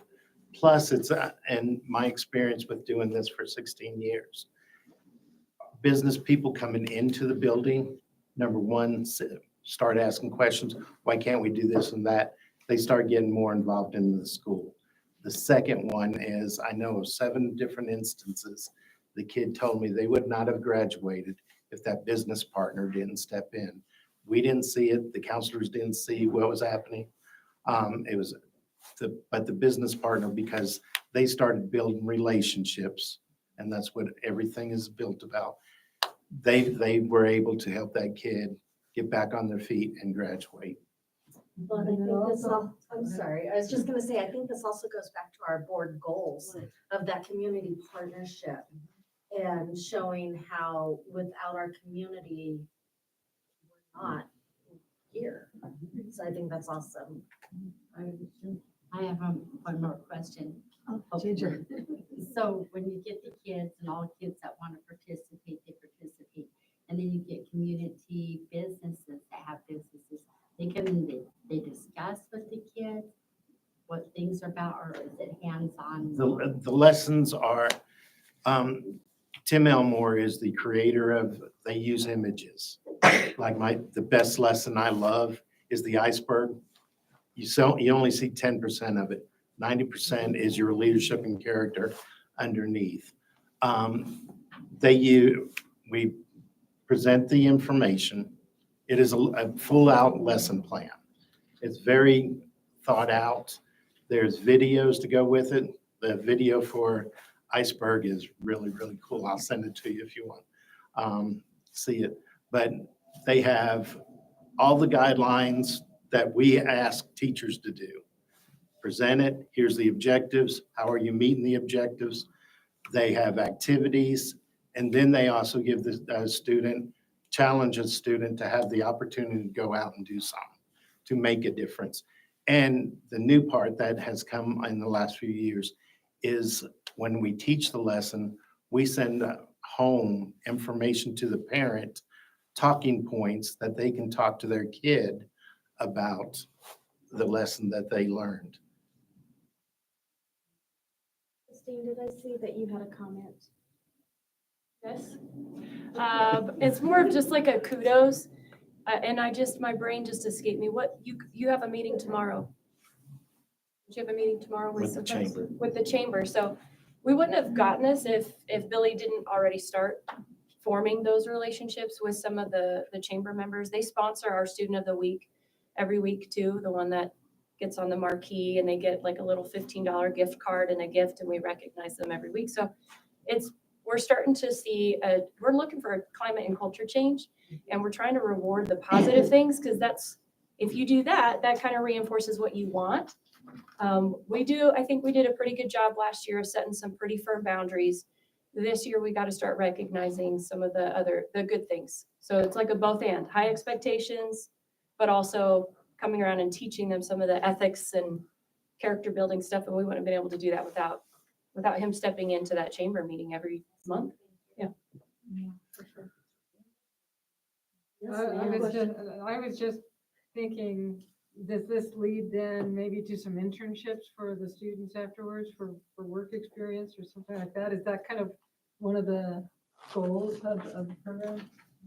It's a byproduct of it's building that relationship and getting the kids to really understand. And once they we can say it all we want, and we can teach it in history and everything else. But when they actually see it being done by a community leader and working with the school, the light bulb goes off, and then they want to be. I think this is awesome. Yes, we do. That's awesome. Okay, then, for the pilot program. Okay, a second, please. All right, the next. Thank you. All in favor? Aye. Aye. Mr. Livingston, back to you. Item number 11, budget revision number 2. Budget revision, well, that's great.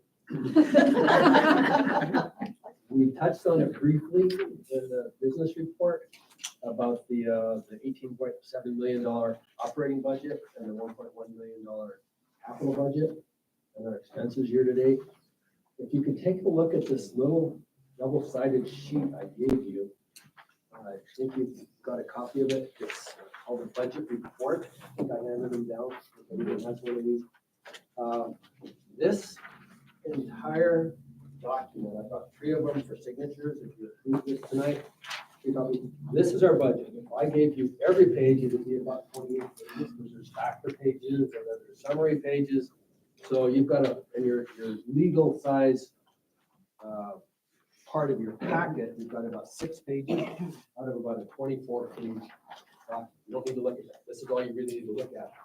So if you keep in mind that $18.7 million budget, and then keep in mind that the state has probably 13, 14, maybe 15 different accountants that look at our data every day.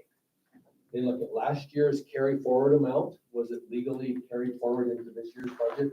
They look at this year's student count. They look at last year's student count, and they generate this report. So everything I do in this 26-page budget and in the 80-page annual financial report, everything I do is basically summarized in all these factors right here on this page 1, page 2. So I get the latest one of these, and it's, if you look at the lower left corner, page 1, it was done December 20th. So it's the most recent, it's the most current. It allows me to say, well, what's going on page 1 with our operating budget? Well, with some of their factors, if you look up there with the revenue control limit, revenue control limit's a number we're gonna hear a lot about going forward, because I've been so fortunate the last couple of years, I've been able to kind of set it aside just a little bit.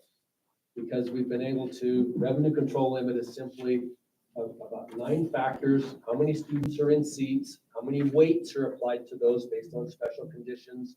Maybe they're in a remote school, maybe they've got a learning disability. If you take 2,000 students and you bring in $5,000 a piece, you get $10 million. Then you wait and you wait and you wait. When you're done waiting and putting in weights for students, you end up at about, in this case, $17.3 million. So that's where we would have for our operating budget for the last few years.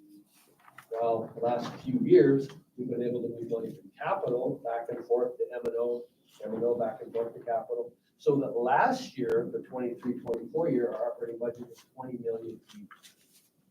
Up from the 21 year of 15 million, and we spent less than 14 million in the 21 year. So in 4 years, we're able to take that revenue control limit stayed at 18.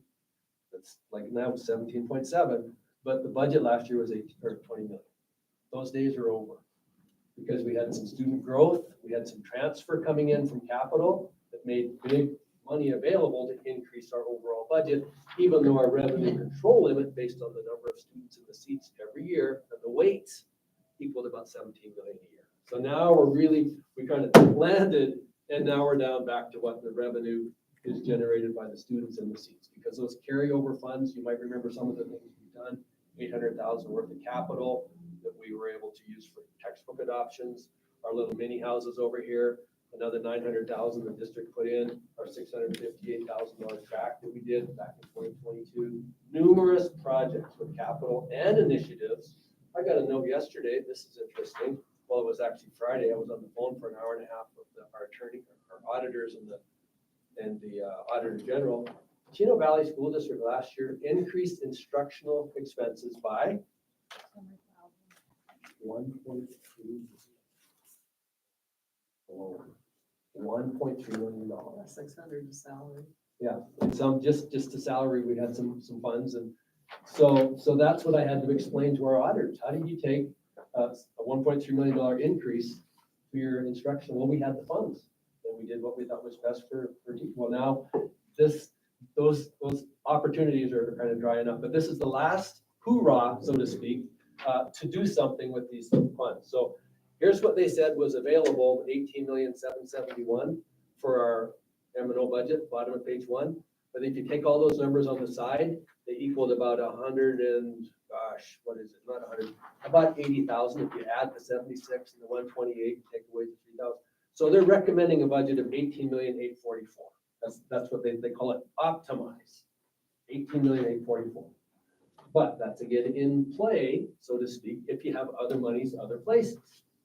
So, and that's about where we are right now, 18,771,000. They compare my number with their number. They say district amount, that's what we have right now for our budget, 18,771,000. Flip the page, please. Now see what we can do. We've got some funds here in capital.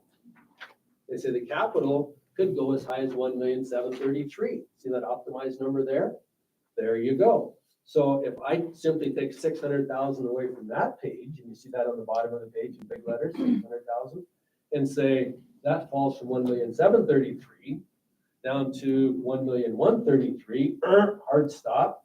And then if, again, superintendent and the principals and the directors and everybody else says, we can do one better than that, we'll stop spending when we hit about 750,000 this year.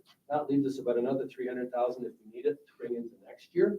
And we've pretty well got all our capital expenses done for the year, even though we only spent 303,000. We've got our debt service for the mini houses, 138,000. Our debt service for the track, 93,000. Our debt service for the 4 new pieces of equipment that we bought, another 138,000. Once you put those 3 together, we've about maxed out what we're going to spend in capital. So we're quite confident at this point we can stop our capital budget at 1.1 million, stop expenses at right around 720, 730, maybe 750, carry forward a couple 100,000 in capital and stay in capital next year, and move that whole 600,000 right on top of the 18.7 million in M&O, where we use it for salaries and benefits and travel and insurance and everything else, and take it up to 19.4 million. Then if you take a look how that translates onto your little sheets here on the legal side, you go to page 7 of 8, and you'll see those in a vertical column. You'll say, oops, that capital budget doesn't look too healthy, or the M&O budget doesn't look too healthy, but you can see those numbers. And it's page 7 of 8, it's this one right here, where you've got the calculation, it's about the sixth page in of the 2025 budget limit. And it's got the 2 add-ons, and it translates this page that I gave you here. So as you go through your, let's see, well, you've got it right here. So it's about the 4th page in on your handout, your big page, and it's at the top, it says calculation of 2025 general budget limit. And you see the M&O column on the left, and you see the capital column on the right. That 17 million, see that to the far left, 17,327,000. Even that we can split. We can split some of that. We're leaving 160,000 in capital. We're leaving 17 million in M&O. We go down to the next one. This is new money from capital, the 1,296,000. Oops, we don't need it in capital now. We already built the capital budget up. We're transferring it back to M&O. We're taking 950,000 back to M&O to get us through this year. That leaves 346. That's new year money from capital. Did we have some savings from last year? Yeah, we did. Turn the page over to, let's see, do you have that page? I hope you have that page. Yeah, you have that 568,000 on line 8 of page 8, 568. We add that to the new year money of 500. We get the 1,135,000. Then go back to page 7. What's happened at the end of M&O? Hold your breath for one more second. You see the 950 that came in from capital. You add the 1.1 million we brought forward from unspent M&O from the 24 year. Thank you very much. We were able to do that. You add the 1.1 to the 950 to the 17 that we had from the revenue control limit. We end up with another 150,000 Prop 301 funds in 2016, 19,444. What did we spend last year? 18 million. We spend a little bit less than this year. Better be able to. Better stop it at 18.4, 18.5, something like that. Wouldn't it be nice to bring 700,000 or 800,000 forward again into next year when our student counts are going down? But I can't talk to that right now, other than we've got a completely dedicated team here to try to do what we can to reduce expenses. So we'll have a nice carry forward next year. But as you can see, the chances of us bring 950,000 again from capital into M&O are drying up. The chances of us bringing in another 1.1 million indefinitely from unspent M&O is drying up. So the hard fall is probably going to keep us pretty close to that 17 million that we generate from new year funds for revenue control for M&O. But we're still going. We just do what we can to be conservative and increase our budgets as much as we can. Those big years of, will we ever hit 20 million again in M&O for a budget? I don't know, but we've got to have some help from student count to do it. If we are. So my question, should we be concerned? I mean, I have full faith that you guys are, putting money where it needs to be and keeping a good eye on this. And by no means am I going to be coming and looking at it. But should we be concerned? Well, here's the situation then. If you were a motorist and got in an accident somewhere and we were the trauma team, the administrators in here and superintendent were the trauma team, and you came into us, for treatment, life-saving treatment, we would welcome you and we would say, we're paid professionals to solve problems like your issue, whatever it is. We wouldn't turn you around and say, go sue the motorist to rent into you. Right. That's a bit of an emotional thing. I've got a son-in-law right now that's a nurse. He is a trauma team nurse. And he's had people in the operating theater say that, this person they could have worked this out with the motorist that hit them. We don't operate that way. So we've got a good year to figure this out. And we know that we had 2,258 students in the 23 year. We know now we've got almost 200 students that declined last year, declined this year. We know we've got some savings. So there's a phrase that I've been going over for probably 15 years. Never doubt the ability of a small group of dedicated, informed, committed people to change the world. Indeed, it's the only force that ever has. So will we be bringing you updates? I think you've heard tonight, you're going to get another cost reduction update at the February meeting. So it's not going anywhere except, to the top of our list, everyone that has a chance to live within these reduced budgets. There's nowhere else it's going. It's going to the top of our list. Have I lost a few hours sleep when we gave away that or or spent that 1.3 million extra in instructional costs last year? Yeah. Because I knew where this was going. I like having lots of money to do things when I need it. I don't like to say, well, you know, principals, you've had 21 students per class for the last 4 years. Now you're going to 28 because I can't count. I don't like saying that. Right. But they understand if the student count went from 2258 down to 2060, that's almost 200 kids. And for every, you could say it this way, for about every 100 students, there's about $862,000 attached. So they know the consequences. Our directors, our principals, they know that. I think Superintendent Daniels has worked with 5, maybe 6 districts over the years that have been in a bind or they've already overspent their budget. So now it's catch-up time. Hope you get all the over expenses pushed away and the continuing obligations pushed away before the Auditor General catches up to you. And I've done that with 3 other districts. So that they showed up and they've already overspent, like in this case, it's June, July, and our budget's 18.7 and we spent 21. I've been in districts like that as a consultant and turned it around. Right. It's not easy, but you can do it. John and he's right, we've both been called in consulting capacities to work with districts who are in significant financial harm. Because of our experience doing that, me on the programmatic side, John on the fiscal side, I would say that we're both very fiscally conservative, not at the expense of what happens in the classroom. Our goal is to always maximize quality of instruction in the classroom for the least expenditure that we can.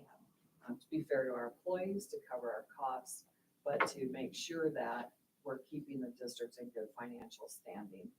The last couple of years, we spent a lot of money.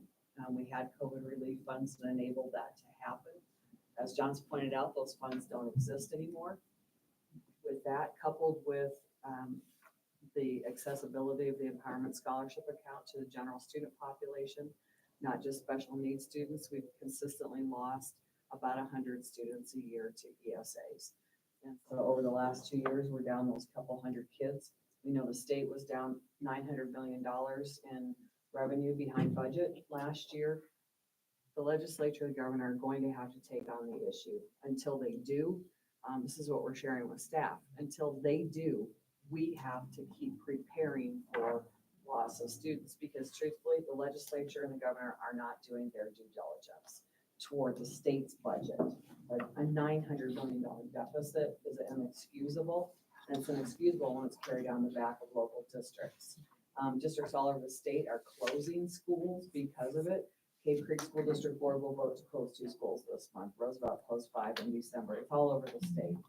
Same reason. Here, that's not something we ever want to have to do. So we're working very hard to manage that budget accordingly. I cannot say enough good things about our administrative staff and director staff.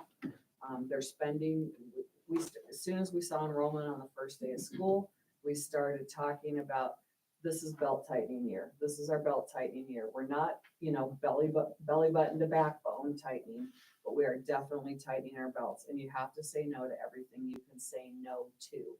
And so leaving positions fallow that have been vacated when somebody leaves the district, ways for us to save money. But we literally no stone unturned. Tomorrow morning, the leadership team will meet.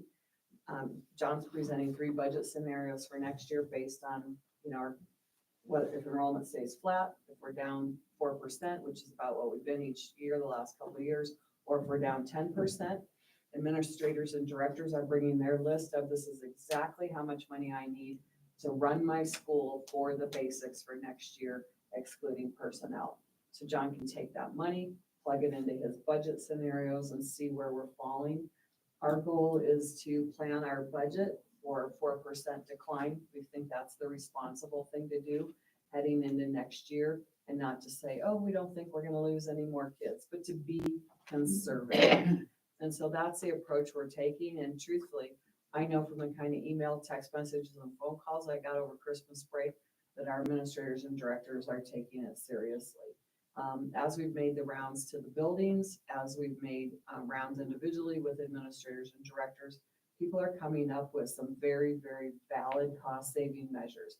Could it potentially change things like the number of custodians we staff in a building? Absolutely. What could that mean? We've talked about this in every building. It could mean like it meant 34 years ago when Heidi and I started in this business. Classrooms were cleaned once a week. Students took the garbage to the dumpster at the end of the day, clapped the erasers, cleaned the desks, those kinds of things. We would rather do that and be able to preserve positions to make sure we don't damage the entirety of instruction in the classroom. So we are literally looking at every single thing we can do. With the 4 positions you eliminated this evening, we're anticipating through attrition, leaving positions vacant again next year, 9 or 10 positions total is what our goal is. So that's where we are. So is it more families moving to Chino or more? By far more retired. 60% of the population in our area, Cindy can attest to this, since she serves seniors. Excuse me, about 60% of our community is 55 and older. So while there are families moving in, the families that we seem to have are students in special education. As Ms. Fama, who's sitting behind Dr. Burdette, can attest, she's a special ed teacher at Heritage. We have a large special needs population, so we're growing in special needs students, but we tend to be not enrolling as many general education students. We need gamblers to gamble. We need gamblers we need them to gamble on something other than sports book. Okay. Right. And we need more kids. We Need people our to- kids back. Back, Yeah. Absolutely. So those are some of the basic reasons that we look at. So the area definitely is changing demographically. The 2030 census will be pretty interesting. Any other discussion?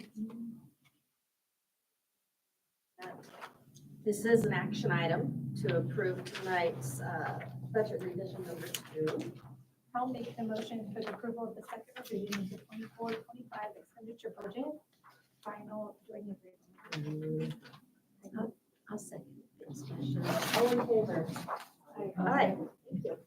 Item number 12 is. We need to approve the dates of all the board meetings for 2025 into January of 26.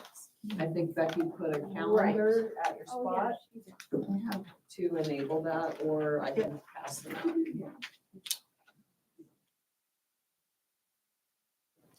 And this calendar is only determining when we as a board meet. It has nothing to do with school time. But if there's like a change, it's always subject to change. Yes. So one thing that was pretty interesting and unique, typically, we have to rearrange a couple meetings on the, because it falls during fall break or falls during spring break or something like that.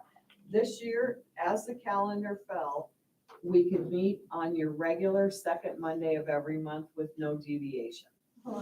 So that was unique. And then the only thing that was a little odd, I'll say that, is the Veterans Day holiday is the 11th this year, but the 10th is a school day because state law says we take Veterans Day on Veterans Day, no matter when it falls, unless it falls on the weekend, then it, we take the Thursday before the Monday after.